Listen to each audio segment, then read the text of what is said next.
Welcome to Dadsplaining, a weekly chronicle of all the weirdest, messiest, grossest, and funniest parts of fatherhood, hosted by two first-time dads. I'm Jesse.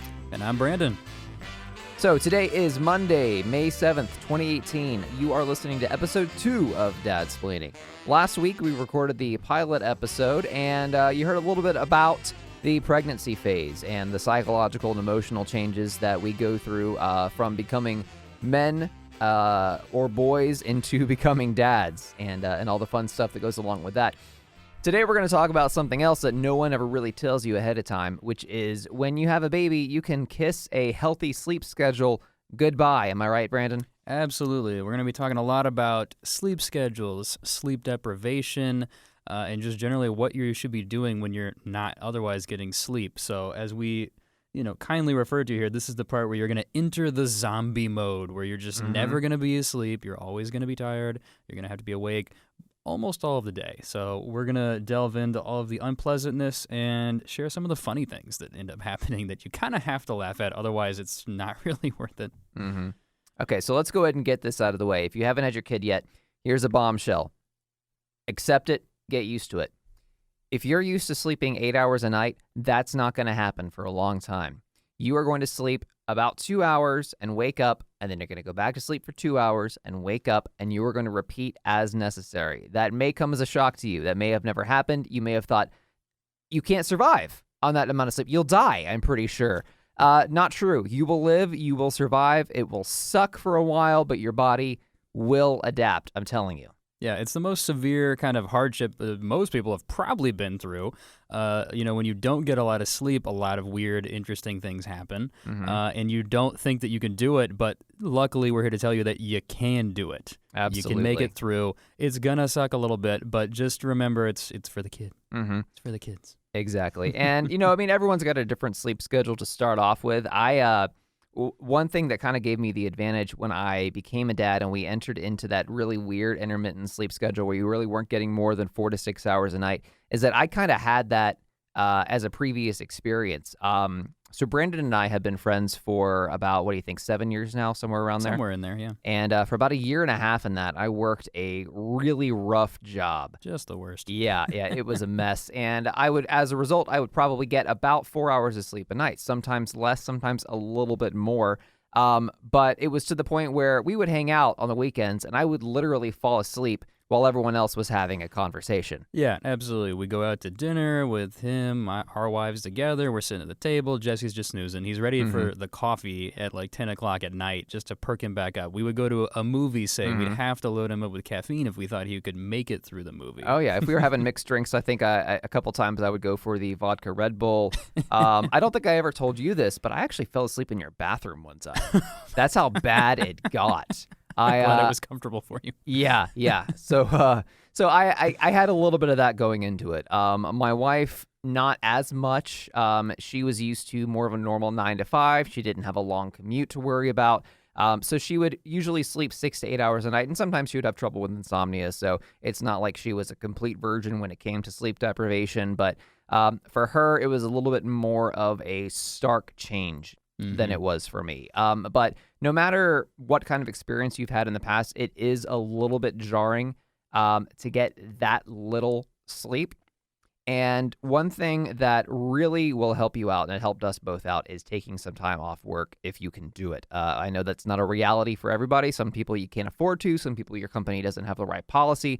But if you've got any chance to take time off, take as much as they will give you. Do not worry about what the other men will think about you. Oh, haha, look at you taking time off. What are you, a mom? No, you're a dad, and you need to do that. Your wife needs you there. The kid needs you there. And if you can take the time off, you will be so glad that you did. Absolutely. You're never going to regret it. I know some dads who just took their own time off, even if they didn't have company-sponsored time off. I know that sounds challenging, but you're not going to go on a big vacation the first year that your kid has been born anyway. I only had, 2 weeks off, and I took a third week off. What about you, Jesse? It was roughly the same. We actually got kind of lucky in that the year that we found out that we were expecting, my company revealed a parental leave policy, whether you were the dad or the mom, that was, I believe it was 10 days fully paid. I already had enough paid time off on reserve that I had saved up over the year that I could take an additional week and a half on top of that. So I was home with the family for the better part of a month, for the better part of November. And even beyond the emotional benefits of that, being able to spend time with the newborn and all that, the bonding stuff, on a practical level, it is really, really helpful when you are waking up every hour and a half, 2 hours, 3 hours to know that you don't then have to get up at 6 a.m. and get ready for work and hop in your car and head to the highway and then spend an hour on the highway or whatever your commute is. You don't have that added pressure if you know, okay, well, we'll just sleep when we can. And if that means waking up every 2 hours and then not getting our day started until 10 o'clock, so be it. You're really going to be glad that you did that if you can take the time off. I would say if you can, absolutely 100% go for it. Yeah, absolutely. I mean, the best part is that it's the easiest way to kind of get in there and get really a crash course of understanding all that it takes to, care for your kid. There's so much that you're going to learn, and there's way too much to even think about before you go into it. So, a lot of it you're going to pick up on the fly, and what better time to do it than when you're getting drilled, with practicing it 2, 4, 6, 8, 10, like every single night to being able to learn about it. I mean, you have to think about all the things that the mom needs to be able to take care of the kid. So let's say, for example, that the mother is breastfeeding. You've chosen to do that. So you thinking, guys, hey, you don't have to be involved in that. Success for you. Not quite the case. Try to get in there and help out. The best thing you can do a lot of the times is just support the mom. Support the mom taking care of the kid. Be the dad that's handy and has all the supplies. There's a lot of supplies. Make sure you've got things on hand. Make sure you've got water for mom to drink. Make sure you've got swaddles for the baby if they enjoy that to be comfortable. Make sure you've got the boppy. Talk about the boppy. Make sure you have that on hand so that your wife doesn't have to just carry the child and can sit down and relax. Have all these things, and she's gonna need stuff. Maybe the child will get wet, and you'll need a diaper or things like that. So be the guy that has the supplies. Like there's a lot for you to be able to do. And I remember waking up, all those times throughout the night, and I was the guy that was like running back and forth from the bedroom to the nursery. Like where's the diapers? Where's the bag? Where are the wipes? Where's the bottle? Where's the water? All these different things. I mean, it was a full-time gig for me. I mean, was it pretty similar with you guys? Oh, yeah. And one other thing that I was mostly in charge of for a while was tracking everything. Absolutely, yeah. What I suggest, and I think you guys may have done this too, is the wonderful world of apps. There is an app that we use called Baby Daybook, and we've kind of weaned ourselves off of it now that our kid is 6 months old, and he's on more of a regular schedule. We don't have to worry about these things as much.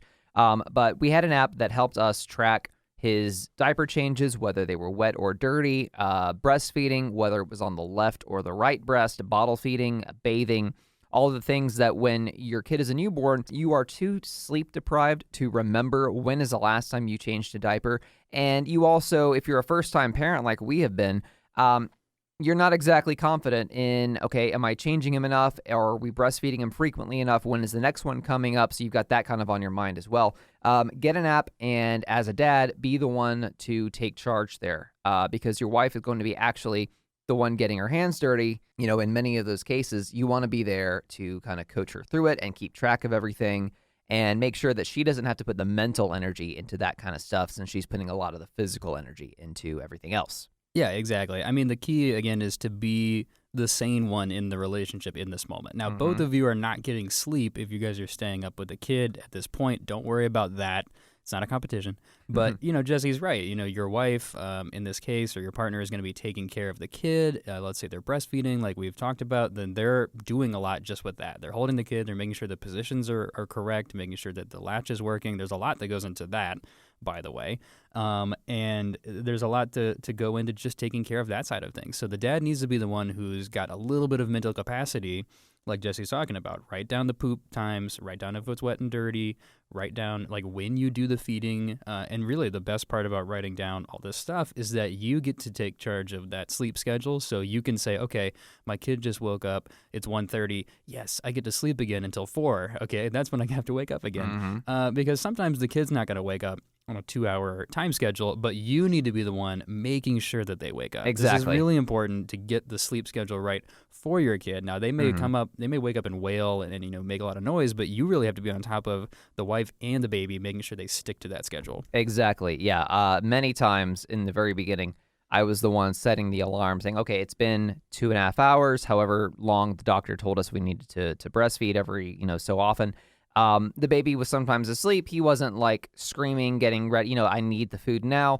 But like we said last week, babies at that age don't understand what they need to do in order to stay alive. They're not going to say, oh, hey guys, looking at my watch, it's been about 2 hours. I think maybe I should get some milk now. They don't know. And, your wife's going to be, probably asleep because she's as sleep deprived as you are. So be that one to set the alarm, to get up, to kind of gently nudge everybody and say, okay, let's go ahead and do this now, and then we can get back to sleep and stay on top of it. And, it'll change too. In the very beginning, you may wake up more frequently than you will later on. Mm-hmm. And even if you are not waking up according to that alarm clock, I don't know about you, Brandon, but I had a very hard time falling asleep and staying asleep in the first few weeks because I was a nervous wreck. Okay. I would say for a while, every half hour, I was sort of waking myself up and craning my neck up to look over the bassinet to make sure the baby was still breathing. Like I would, and then I would get up and kind of walk over, like tiptoe, so that if he was asleep, I wouldn't wake him up because you'd never want to wake up a baby before Creaky you need floors. to. Oh boy. Exactly. But I couldn't sleep, and then after a few weeks, I was like, okay, I'm used to this. Okay, he's asleep. He'll stay asleep. He's not just gonna die randomly. I can give myself that few hours of sleep, and then as time will go on, like, just know that there is a light at the end of the tunnel. Like, you're not sleeping much now, but as time goes on, the baby will lose that dependence, that need to feed every 3 to 4 hours. Mm-hmm. And pretty much after a while, he'll sleep through the night. For the past couple of weeks, David, my 6-month-old, has been sleeping a full 8 hours. We can go to bed at 11 o'clock, and he won't wake up until 7 o'clock, sometimes even 8 o'clock the next morning. And I gotta tell you, I mean, after you have gone 6 months without getting a full night's sleep, like solid, it feels so good. It feels like you're on vacation or something, and you're just, getting the spa treatment. It feels luxurious to get a full night's sleep. You're on like again. a sleep high almost. Exactly. Like, you don't even know what life you're living anymore. It's the good amazing stuff. Yeah. Beautiful, beautiful. I mean, so going back to thinking about, okay, those first days, those first weeks, like, what should you be thinking about in this sleep-deprived state? We've talked about being there for the mom, being there for the kid, being on top of things, which is hard to do, but, that's a great role for dads to play. Mm-hmm. And, some of the funnier things that end up happening, like, you don't really think about, like, it's still hard to process all of the information you need, right? So one of the things you're doing most commonly during the middle of the night is changing diapers. Mm-hmm. So think about a pro tip here for those listening who have sons or going to have boys. One of the things that sounds obvious, but you're not going to think about, is what I call the check the penis situation. So you've got to make sure every time you're changing that diaper that when you're putting it back on a clean one, you check that penis and you got to point it down. Yep. Very important because it's going to want to be pointing up. It's going to, not to get into too many details, but sometimes it will just be up. And you need to point that down because otherwise that is going to be leaking all over the place. We've had examples of people, friends of ours, even ourselves, before we kind of really thought about this and figured it out and had the aha moment where you would be like, how is my kid getting wet on like the upper armpit like area? How is that possible? Well, it's because he's shooting it up. Yep. Shooting it up out of his diaper and going out that way. And the reason I mention this is because actually my wife was having to change all of the clothes for Noah on a really, really frequent basis. And you just know that, yes, they pee a lot, but it can't be this much, right? So after 3 times in a row of changing his clothes from peeing all over them, we're like, what the heck? We have to do something here. So always important to check the penis. You're going to forget in the middle of the night when the sleep-deprived state is kicking in, but it's one of the most important things to be thinking about.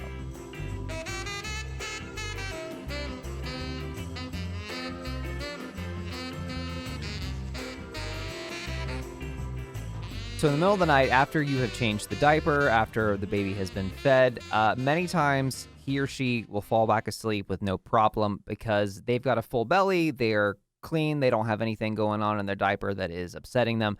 But when they don't go back to sleep that is when you are going to be wanting to pull your hair out, and your wife is going to be feeling the exact same way. Um, and so here are some things that helped us get the baby back to sleep, but also to keep our sanity. My wife came up with something, or maybe she saw it somewhere, that she started calling the miracle hold, where she'll hold the baby. He's kind of on his side. He's got his head sort of tucked in around her, in between her arm and her torso, and she's kind of using her left arm to support him kind of in the crook of her arm, and his arm's kind of tucked in as well, and then she's got her right arm supporting the other side of him, and she kind of rocks him back and forth, and that having just being close to her kind of helped him to fall back asleep. When that wouldn't work, we would put him in his rocker, and we would rock him back and forth, and sometimes that would help him fall asleep. And when that didn't work, I would carry him sort of on my shoulder and pace back and forth and rock and bounce him and sing to him until he fell asleep. And don't feel like a bad parent if this process takes hours. Absolutely. That's the hard part that you're not thinking about going into it, is that not only are you going to be waking up every couple of hours, but when you do, sometimes it's just 15 minutes and then you're back asleep. Sometimes you are up for a solid hour or two or more before that baby will go back to sleep and allow you to go back to sleep. And sometimes he'll be fussy. Sometimes he won't. I had many instances where he was fine. He wasn't upset. He just would not fall back asleep. So we would just find ways to entertain ourselves, as we were waiting. I would find my favorite shows, and, I wouldn't want to go into the living room and turn on the TV because that's even more stimulus for him. So I would get apps. So you can get the Netflix app on your phone. You can get, if you're a Showtime subscriber, you could get the Showtime app on your phone. I did that because I was a huge Twin Peaks fan when my kid was, in that infancy stage, and I finished out the season that I was watching, on my phone every evening, 15 minutes at a time. And that's something else on a totally different subject. You kind of get used to not digesting the things that you used to do in solid blocks. You may not get a full hour to yourself to watch a TV show. You may have to watch it for 10 minutes and then come back to it a week later and watch another 10 minutes. I mean, it has taken, it's taken us twice as long as it used to get through like a season of Superstore or something like that. Just because, you've got a baby there. Like you have to accept the fact that your free time isn't really as free as it used to be. For sure. It's going to feel like equal parts that you have tons of time and you have none whatsoever. So it really resonates with me as well, because I remember like all we would do, it seemed like, for those first couple of weeks was just watch Netflix. There's nothing else you can really do. You're not going out too much. So you're just watching tons of Netflix, but you're not also making a lot of progress with binging, because you might make it through like 20 minutes before something happens and you have to go deal with it. Like, I've never paused so many things for so long, and had so many moments where like Netflix goes to the pause screen and like you're getting away from it, or like your TV just shuts off and goes into like low power mode from just like inactivity. I've never watched more and less Netflix at the same time in equal amounts. I feel like it's kind of really weird in that way. And one of the weird things, I'll just, a quick Netflix tangent, like, you're going to want material to watch, right? So I don't know about everybody else, but for some reason I enjoy now watching like family-based things on Netflix. So like a show that we've gotten into that's already happened and is over is Parenthood. Which just seemed to make sense, and we like really enjoy it. But we found this new show called The Letdown, which, great pun. If for those of you who are parents, you probably know what that's about. And it's really a bit interesting because it both makes you feel like you're laughing at yourselves, but then it's also a little too real at times. Like, it gets a little real with the stereotypes because they're stereotypes for a reason. And you start thinking like, oh my God, this is exactly what's going to happen to me tonight, when they're like showing a scene where the kid's crying uncontrollably. You're laughing, but then like dying a little inside because you're just hoping it's not you. And one of the funniest things, like talking about sleep deprivation, that happened in like the first episode that just got a bit too real is, the main characters have just had a kid, and the new dad is talking to some coworkers, and one of the coworkers is saying, what you really need to do is tell your wife to definitely breastfeed. You really got to encourage her to breastfeed because, no, it's not good for the child. You have to encourage her to breastfeed because it's great for you, the dad. It means that you don't have to wake up in the middle of the night and do the bottle feeding. And, you're just sitting there listening to that and you're like, ha, ha, ha. Oh, no, no, no, no, no. Don't do that. We're here to help encourage you to actually kick in and be supportive as a dad. We talked a lot about how great it can be while also being tough at night. So that's when the show gets a little too real. So that's the moment when you're like, okay, I need to turn that off and watch the Great British Baking Show instead. Yeah, we went through some Netflix shows. Right now we're watching. I don't know if you guys have watched Lost in Space at all, the new version. I haven't kicked into it yet. Yeah. My wife Ashley, she's more into it than I am.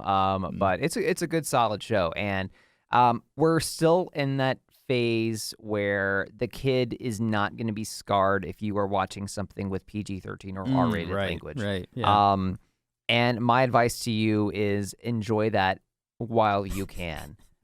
Because soon he is going to be picking up stuff. He or she is going to be picking up words, and you don't want to be like watching those raunchy comedies at an age where he can pick something up and then go say it in front of your parents. Yeah. We watched an animated Netflix show called Big Mouth.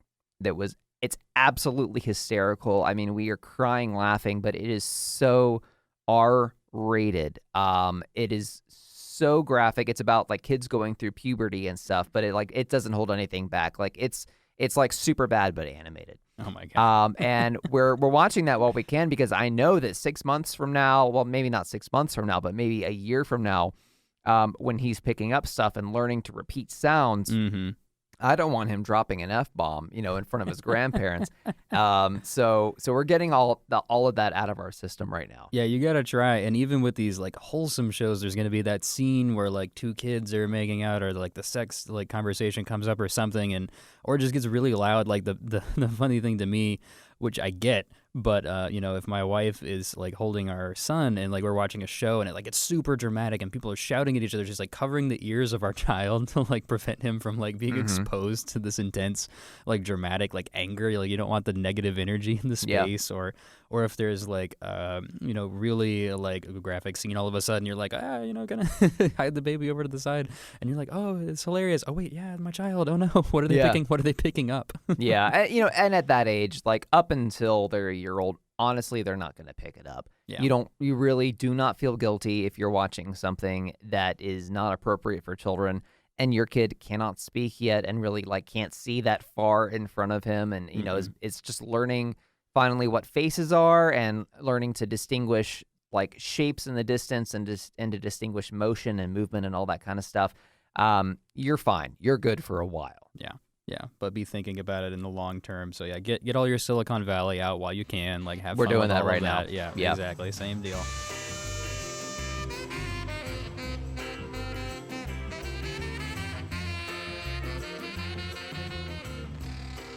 So sleep deprivation is not just something that is going to affect you guys at night. In the daytime, too, if you're running on 4 hours of sleep, that's going to have an effect on your body and on your mental processes and on your wife's especially. So, even just aside from in the middle of the night, taking care of her and taking care of the tracking and the diaper changes and making sure that you've got all the supplies there, there are things you can do in the morning, and in the daytime to give her the support she needs as well. Mm-hmm. Yeah, really be thinking about different ways you can kind of be helpful for your wife and the new mom, right? So you can't be as involved if, she's breastfeeding or something overnight. So, you got to kind of find out a way to give her that time back if you can. So especially, a great thing to do is say if the baby's staying up late at night, it can't go to sleep, it's pushing like 11, 12, something like that. Dad, you can stay up with the baby. Mom can go to sleep on time, quote unquote, or early. Nothing really feels like there's any time to it anymore at this point. But that's a great opportunity to get a little time with your kid. You stay up with them, get a little more bonding time. It's probably after the nighttime feeding before they're going to wake up again. So let mom get a chance to sleep in. And then another great opportunity is on the weekends, especially if you've already gone back to work, so you're not just sleeping through all nights and days anymore. Say Saturday morning, a great opportunity if your kid is waking up at 6, 7 in the morning. You, dad, can take that first crack at it in the morning. You can take that first morning shift, let mom sleep in until 9 or 10. As my wife has put it, it gives her life. Like, you don't think it really makes a big difference, but it does. If mom can sleep in just for 2 more hours, it will make a huge difference for her. So, thinking about different ways to kind of like share the load in the relationship. And you can really help yourself by thinking about you got to kind of plan your day a little bit. Like in the early days, you're not going to really have much of a plan to it, but find the moment and make sure that you take a nap. Like this is really super critical. Like if I'm going to, we like to give some tips on the show. That's really what we want to do is, help parents, not just dads, like figure their way out through this mess. But naps are so critical. Like you hear it, you think it's obvious, but don't forget about it. Like the difference of when you've had a nap for a day and when you haven't is so different. Oh, yeah. Especially, for your spouses and your partners, like thinking about, their well-being, like you need to get that in. So one of the problems like that was a challenge for us is you still think that you want to be awake during the daylight hours. Right? Does this happen to you guys where you're thinking like, okay, even if you've gotten 1 or 2 hours of sleep, it's 11 a.m., 2 p.m., like it's the middle of the day, and you're thinking, oh, I can do stuff, I can go out, I want to, have fun, I want to watch TV, I want to, get things done. You can, but you got to remember to, that self-care. You got to remember to take naps. Oh, yeah. Yeah. And, like we've said earlier in the episode, do that while you can, while you've got time off, if you're able to take time off.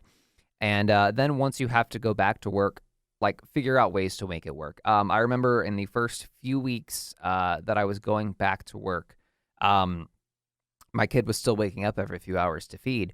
And I was such a zombie during the daytime, getting 4 hours of sleep a night, that my wife was afraid to let me drive because I have an hour and a half commute to get from where I live to work and back every day. Yeah. So for a while, she quarantined me at night in another bedroom. I would sleep in the guest bedroom, and I would get a full night's sleep, and she would be handling the diaper changes and the feeding in the middle of the night. And that was very, very helpful. It wasn't a long-term thing. It wasn't a permanent thing. And in fact, it lasted a little while, and then she got to the point where she's like, okay, he's waking up too much, and I cannot handle this all on my own. Please come back. So we just adjusted, and I increased my caffeine intake, and and make sure that you're eating right throughout the day too. Eat stuff that gives you energy. Don't eat stuff that is going to slow you down and make you sleepier.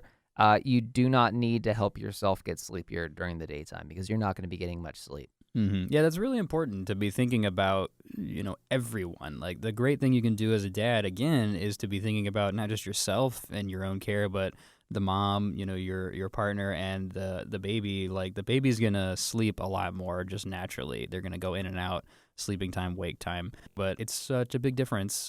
Dads, you'll understand this. Like if you're coming home to a mom who has not napped. Is a big difference. Yeah. So don't just avoid that situation if you can, and the easiest way to do it is to remind your partner to take those naps. And they say like sleep if the kid is sleeping. They sleep a lot early on, so you're not going to do it all the time, but definitely take advantage of like a morning nap, an afternoon nap. One of the challenges is like for us, we have construction going on around us pretty regularly, and specifically next door. So it's been pretty challenging to always get a nap because our bedroom is right next to that house that they're doing the construction on.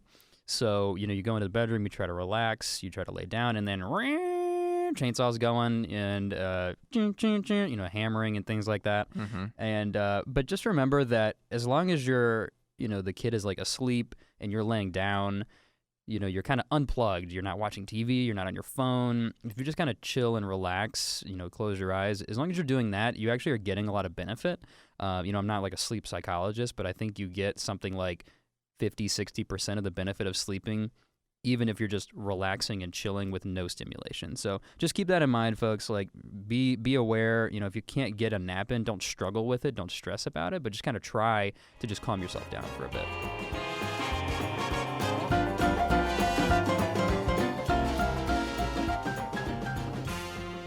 So something interesting that has happened to us is that In those really early couple of days when you're dealing with the sleep deprivation, you're getting up every couple of hours without fail, every single night and all throughout the first couple of weeks, is that I really remembered my dreams a lot. So a lot of the times, you think about like Inception style, where you kind of maybe remember the dream, but you certainly don't remember it probably every day. Mm-hmm. At least I never did.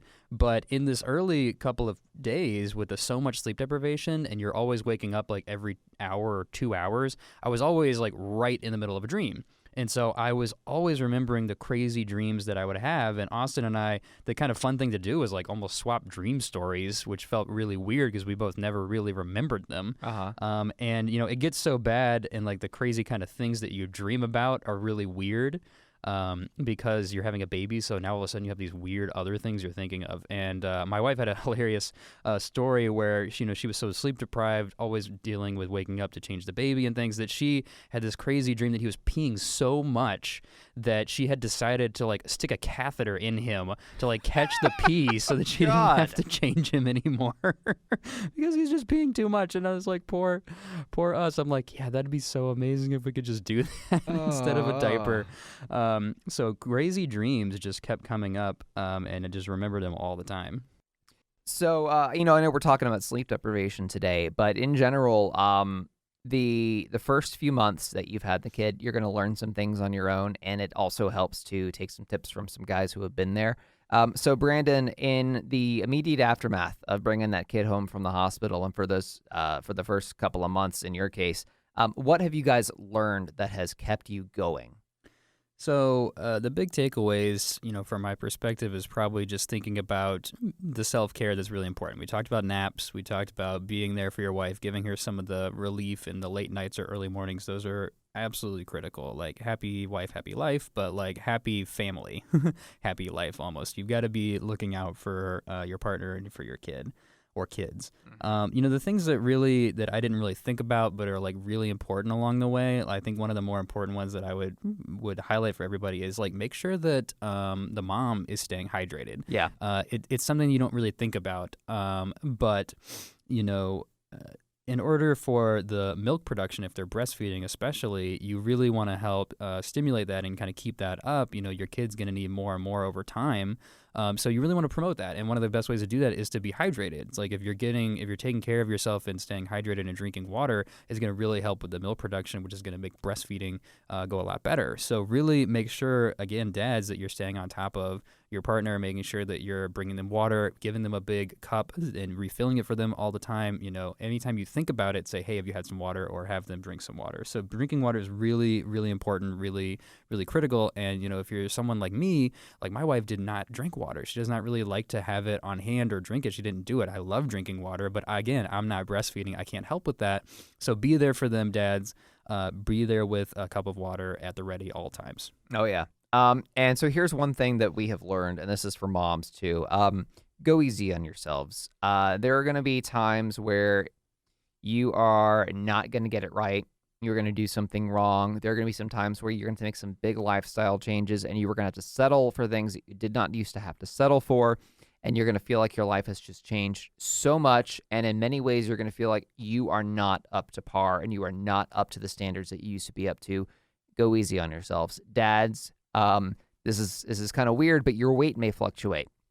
You may lose weight because you're forgetting to eat, or you may gain weight because you're eating a lot of junk food and comfort food. One thing that happened for us is after the baby came, we decided that we were going to go on what is called a time-restricted diet, where you don't really change the way you eat, but you change when you eat. So that you eat a good breakfast around 8, you get your lunch in and kind of a dinner-ish, and then you stop eating around between 2 and 4 o'clock. And the science behind that is it gives you the rest of the evening to digest. Overnight, your body is burning fat, and then you're ready in the morning. And because the reverse to that is when you eat dinner late at night, your body is having to work all night to digest that food. It's not really getting around to burning fat. It works great. It's just not great for a mother who is breastfeeding because she's already burning calories. You don't think about this, but your wife is burning calories when she's breastfeeding. She's getting exercise. Yeah, that's a great tip because I think, don't quote me on this, but I'm pretty sure that like the act of breastfeeding consumes like 1,000 calories It's something crazy a day, like that. Yeah. I think, and that's like half of your daily recommended calories. So you managed to diet right after having a kid. I can't really believe that because we did not at all. We did not do anything good for our bodies or with what we were eating food-wise. We just ate anything that was in front of us. I mean, you've probably heard of like meal trains that you get where people will like bring you food right after you've had a kid because they think you can't have time to cook, and it's true, you cannot. It's very difficult. So people were just bringing us takeout. They're bringing us, fast food. Even when they were bringing us a lot of home-cooked meals, it was like good meaty stuff like, roast beef, macaroni, and cheese. So we have been gaining baby weight along with our son, I think. So kudos to you guys for trying that, but we have not done a good job at all. Well, let me be completely open and transparent about this. I say we diet and we dieted. We didn't stick to it. Like, we started out with an ideal, and we achieved it maybe 4 days out of 7 of the week. Hey, there you go. And then the rest of the time, we would, you get home, and you're like, oh, I'm so tired. And my wife's like, I'm so hungry. There's no food in the house because we finally run out of all the food that folks like you guys have given to us after we had the baby. Oh, you're welcome. I have got to get something to eat. And I'm like, you know what? I've got to get something to eat. So let's go get some Chick-fil-A or some Euros or, some Chinese food or something like that. And, most often those nights would also end with a bowl of ice cream. Because so good. what we kind of figured out was, you gotta try and take care of your body, but you're also really stressed out all the time. And if it helps to have a little something sweet, just go for it. Yeah, a little nice food, a little glass of wine, people, goes a long way to helping that stress. Yep. And, by that same token, like, don't feel bad, and then don't let other people make you feel bad, too, because the way you raise your kid is going to be different from the way everyone else raises their kid, especially when it's generational differences. Your parents and your grandparents and your aunts and uncles and your cousins are all going to tell you things, and in most cases, they're going to respect boundaries. They're going to know, okay, I'm going to throw some advice over, but I'm not going to micromanage. I'm not going to overstep my bounds. I'm not going to step in and judge you. But every once in a while, you will get that relative that says, why are you doing it that way? We never did it that way, and my kid turned out just fine. Okay, that's true, but also, now we live in the modern world. We have medicine we didn't have back then, and infant mortality rates down, and kids are generally healthier than they used to be, and it's for a reason. It's because we've learned different things over time. So don't let people, freak you out, and make you think that you're doing something wrong or that you're overthinking something or that you're being too careful or that you're not being careful enough. Trust your instincts. Trust what you've learned. Listen to your doctors. Listen to each other. And yeah, just don't let people guilt you into stuff. We had some folks that we know when my wife made the decision to breastfeed, and they were older. They were part of an older generation. Say to her, You're breastfeeding? We never did that. That was, and it had it kind of the implication was, you're too good to breastfeed. That's for poor people. That's for people that can't afford formula and that kind of stuff. Because in that generation, the generation that those people came from, there was a stigma against breastfeeding. It was seen as low class. And so that person didn't breastfeed. That person's mother didn't breastfeed. They did infant formula because back then that was like, doctors would tell you, this is the healthiest way to take care of your baby. This has things that your breast milk doesn't have. But now that pendulum has swung back in the other direction, and doctors are saying, if you can't, it's fine. Your baby's going to be just fine. But if you can breastfeed, that is the best thing for your kid. Yeah, really good point, because, the judgment is ever present with just about every decision you're going to make for probably the rest of your kid's life while you're being a parent, not just the first couple of days. But yeah, think about a lot of those things. Situations are completely different, different time, different way of thinking about things back then. Something that you probably don't even think about. I do advertising, so I kind of think about these things a little bit. Back in the early 1900s or whatever it was, like when formula was like say first invented. Imagine like what it was like to hear about that, like, oh, this magical thing that can help moms, and it was probably marketed in this way to really like get people to start doing it, and then all your friends are doing it, everyone in the community's doing it. There's so much pressure. Like, of course, your parents or some other people who are maybe older in that older generation might have just done that. That was just the natural thing to do. Mm-hmm. So letting people know what your preferences are is really important. Be upfront with your family and your friends, like, okay, this is how we want to approach this. We've decided we want to breastfeed. Like, the important thing, kind of what we're getting at here is, take in the advice that people have for you, but then it's your decision. Like, Exactly. It's really important to remember that. Yeah. Yeah. Every time someone says to us, oh, in my day, our doctors told us not to breastfeed, I want to say back to them, yeah, but in your day, doctors also told women to smoke cigarettes to lose weight. So, or leeches to draw blood. Yeah, like Right. what time are we living in? Yeah. So yeah, think about the information that you're getting. Take it with a grain of salt. You are going to make your decisions, and not to scare people, but there are a lot of decisions you're going to make every day. Mm-hmm. So every single one of them is not a life or death thing. Like, feel it out, experience it. You're going to get the hang of it, especially because you're going to be staying up a lot. So you're going to be making a lot more decisions in your day. So you're going to have a lot of time to figure it out. Mm-hmm. So we fielded stories for this week's show about sleep deprivation related to the crazy things that we do when we don't get sleep, and just the way that the nightlife when it comes to raising a kid. And the first one I'm going to share actually came to me from my parents. My mom tells me that when I was an infant, I would not fall back asleep at night. I wouldn't fuss. I wouldn't cry. In fact, even when I would wake them up to tell them I was hungry, it was more of a whimper, like, hey, I wouldn't cry, which, like, looking back, I'm like, man, I was a good kid, because it could go so much worse. Or your parents were sitting there being like, why does he keep saying, Yeah. all the time? Like, get up or don't get up. That's what I do with my son sometimes. Yeah, I'm it's like, like, make up your mind, buddy. Yeah, do it or don't. But my mom, because I wouldn't fall back asleep, she would just stay up with me. So at 1 o'clock in the morning, from like 1 a.m. to 5 a.m., I would just be up, alert, looking around. So my mom would, she would just get well acquainted with whatever was on TV at that time of night, which back then was like I Love Lucy on Nick at Night or TV Land or stuff. We would just watch all those old sitcoms and just sit there for hours together, just, me and her and dad and all that stuff. And, looking back, that's probably why I love old TV shows now. Yeah, absolutely. And I mean, we've talked a lot about like the generation before ours, our parents' generation, older generations, like, we've made fun of it a little bit and, kind of poked fun at it. But really, it's different for everyone, and it's still that unique, wonderful experience. Like thinking about sleep deprivation, sleep schedules, like paternity leave didn't used to exist back in the day. It still barely exists now. Hopefully people are progressing and moving forward with it. But, I remember my dad, like, being so proud to talk to me about the fact that when, my brother and I were born, he took off like a month or 2 months of time from work, like unpaid, but he wanted to be with us. Mm-hmm. He wanted to get in that bonding time. And I just thought that was really awesome that he decided, that even though he wasn't getting compensated for it, paternity leave didn't exist, that he just wanted to spend that time with us.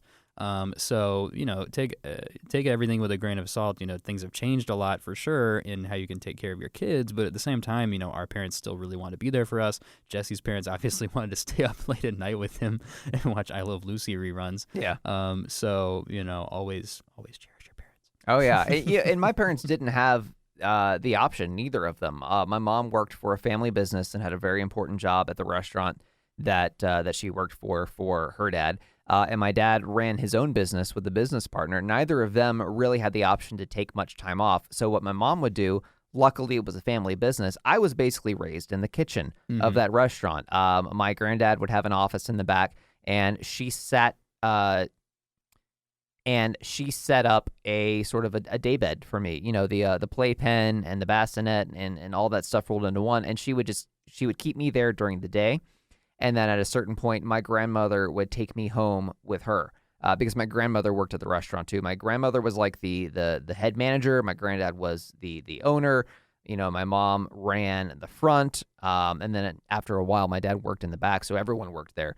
But they didn't really have the option to take time off. So what they did was they integrated me into their lives in a way that made sense, that was safe, and that kept me with them so they didn't miss out on that quality time. So, that's something also. You may not have the option to take time off, but if you can't do what you can to squeeze in that quality time wherever you can get it. If it's in the afternoon, if it means like pulling all-nighter so that you can spend time, face to face with your kid, even though you're not there during the day, like just do it.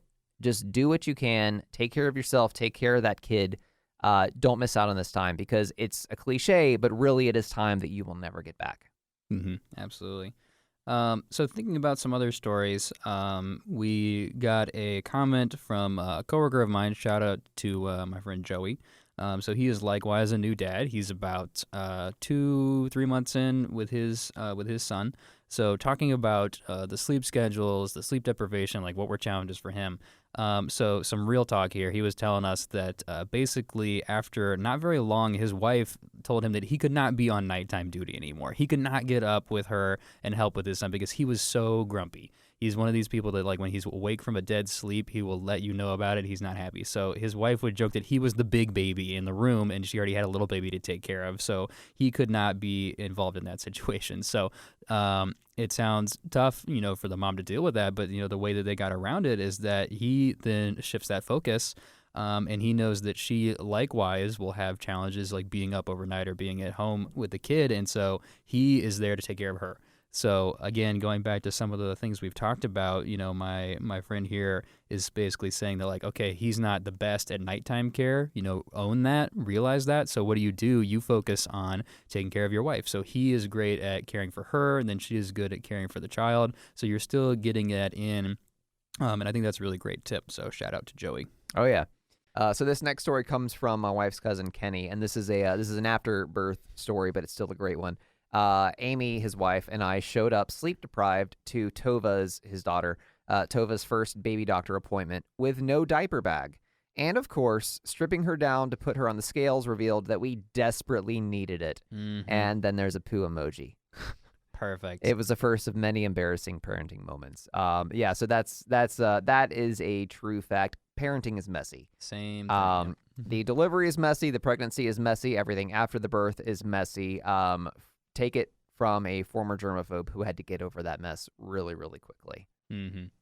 I totally feel you on that one, Kenny, because first baby appointment, brought the diaper bag, left diaper bag in car, went into the pediatrician, had to go back out, get diaper bag, bring diaper bag. Finally, when we get in there, he's pooped. We have to change it. Guess what's not on the diaper bag? Diapers. Oh, yeah. But we had the bag. I got a pretty funny story from a buddy of mine, Paul Kim, that I've known for years. Paul is a first-time dad like us. He's got a 2.5-year-old named Arlene. I'm actually going to try and bring him on the podcast one day because he's got a lot of great stories, and his daughter is just the most adorable thing. But Paul says, so I used to pat Arlene when she would sleep, like a rhythmic pat on her chest. It helped her sleep. I was so sleep-deprived that often when I was patting her, I would fall asleep and I would continue to pat, but I would be patting the pillow instead of her. I would miss because I was asleep. And when I would wake up, I would just see that I was patting the pillow and I would freak out because I thought I lost the baby. But the baby's in my arms. I just don't notice because I'm looking at the pillow that I'm patting. And so here's something. I said earlier there's a light at the end of the tunnel. Maybe not always. Paul's daughter is now 2.5 years old, as I said, and these kinds of shenanigans are still happening. Sleep deprivation is still real. Recently, he was in Chattanooga with the family, with his wife and daughter. He was holding the baby. His wife was pushing the stroller. He looks into the stroller as he's holding the toddler and sees that the toddler is not in the stroller. He doesn't put two and two together. He shouts, "Where's Arlene?" His wife says, "Are you serious?" And he thinks, is she mad at, where's the kid? Is the kid missing? Is she upset with me because the daughter's missing? Did I lose her? Then he looks down and sees that the kid is in her arms. And that's something that we can all relate to. If you haven't been there yet, you will get there before long. Just wait for it to happen. Man, sleep deprivation does things to you. You become a little bit dumber. And that can also a little bit. Yeah. And that can kind of cause some frustration between parents, young parents. You used to be sharp and you used to be able to answer each other's questions and take care of each other's needs. But when you're running on like 3 hours of sleep, you're going to be slow. You're not going to understand the words that your wife is saying to you sometimes, and you're going to be like, what'd you say? And vice versa too. My wife has been so sleep deprived that she will ask me for baby wipes when she means diapers. Mm-hmm. And I will hand her wipes, and she will say, "No, the wipes. The wipe. I need the wipe. Give me the wipe. They're in the wipe. I need the wipe." And I'm giving you wipes. And she says, "No, what? Oh, diapers." You're going to forget words. Your wife's going to forget words. You are going to lose the grasp that you think you have on the English language. It'll come back to you. I'm guessing. I'm saying that being optimistic. I don't know for sure. Yeah. But forgive yourself. Forgive your spouse. Be patient with each other. The old saying, don't be quick to anger. Give them the benefit of the doubt. If they say something to you that seems, oh, did she just snap at me? What's going on? Is she mad at me? Does she not love me anymore? No, she's probably just sleep deprived. You guys are going to be short with each other. You're going to lose patience. That's okay. Take a step back, say, okay, we're probably distressed right now because we haven't slept. So why don't we take a step back, change the subject for a while, relax, take a breath. You're okay. Your marriage is not on the rocks because you have snapped at each other once in a bout of sleep deprivation. Mm-hmm. Yeah, communication is key. I mean, in marriage, not just taking care of a kid together and being parents, just talk to each other. That's some of the best feedback. Like, say what you're thinking about, like, how's it going? How's the parenting going? Are we doing okay? Are you bothered by, like, a lack of sleep? Like, being able to talk about it is the most important so you can make sure that you're getting enough sleep. Make sure that you guys are budgeting for, naps in the middle of your day. Like, reminding your partner that, you need time to do that. Or that she should have the time to take a shower.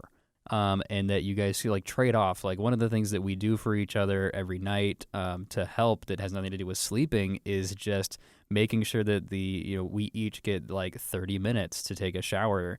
And really, it's not even just about the shower and enjoying that, but just getting the time kind of like away and like sequestered from everyone where, you can't really hear the crying or anything. Like, one of you is in charge and the other one kind of gets to take a break for a minute. Like, little things make a huge difference. So, talk to each other, just keep the communication open. I mean, that's really the most important thing. Absolutely. So that about does it for today. Once again, this has been Dadsplaining, May 7th, 2018, episode 2 of the podcast. I have been Jesse. And I'm Brandon. Hey, if you like what you're listening, be sure to subscribe to us wherever you find your podcast needs. Also, you can find us on Facebook and Twitter. Or if you'd like to go old school, drop us an email. You can find us at dadsplainingpodcast@gmail.com.